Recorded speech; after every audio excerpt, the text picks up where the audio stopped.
Hi guys, it's Maini here, and I just wanted to stop by to go over a very common question I get from newer clients, especially buyers, is how do I get started? What should I be doing first?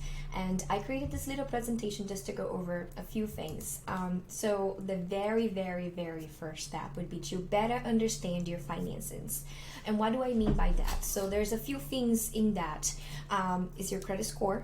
Majority of the loans will require at least a 640. There are exceptions to that. So if you are borderline on that 640, don't worry, you can chat with a lender. You may still be able to qualify, but I would say for safe go purposes, 640 or more is ideal.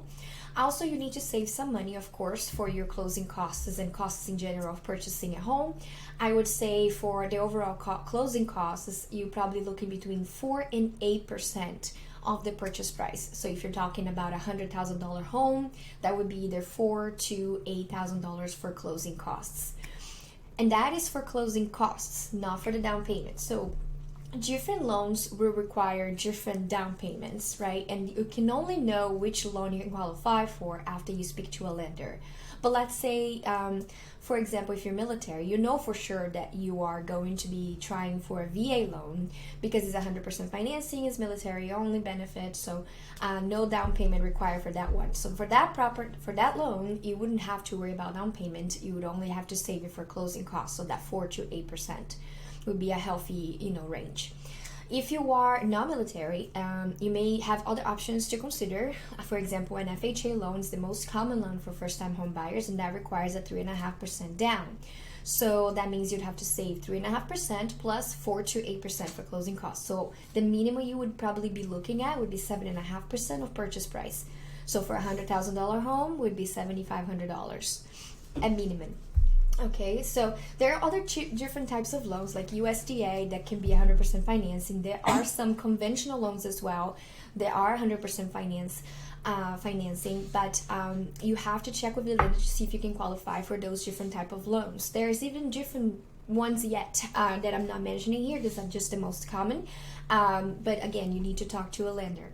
On that note, once you think you are like at the right range of your credit score and at the right, savings to be able to buy a home, you should definitely talk to a lender. At that point, the lender will let you know what you can qualify for, what interest rates you're looking at, so you have a better idea, like funneling, right? Narrowing down what your closing costs is going to be and what down payment you have to be looking at and what interest rates you're going to be looking at.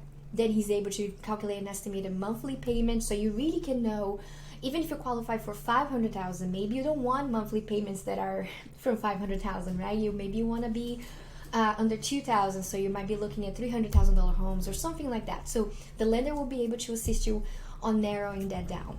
And of course, once you talk to a lender, then you're really going to be able to obtain what we call the pre-approval, which is different than a pre-qualification. I will do a separate video to explain the difference, but what you want to obtain is a pre-approval letter from the lender. Without pre-approval letter, you cannot buy a home. You cannot place an offer on a home. So before you go out browsing for homes and looking at homes, make sure you have your pre-approval on hand first. So these are the very first steps. There are many other steps after that, of course, and I'll be chatting more in future videos. But for you guys to understand where to get started, this is it. Finances, credit score, pre-approval letter from the lender, then you start shopping. Then you contact me so I can help you get started, okay? I hope this helps you, and if you have any other questions at all, please feel free to reach out. This is Maini, Realtor with eXp Realty. Have a great day.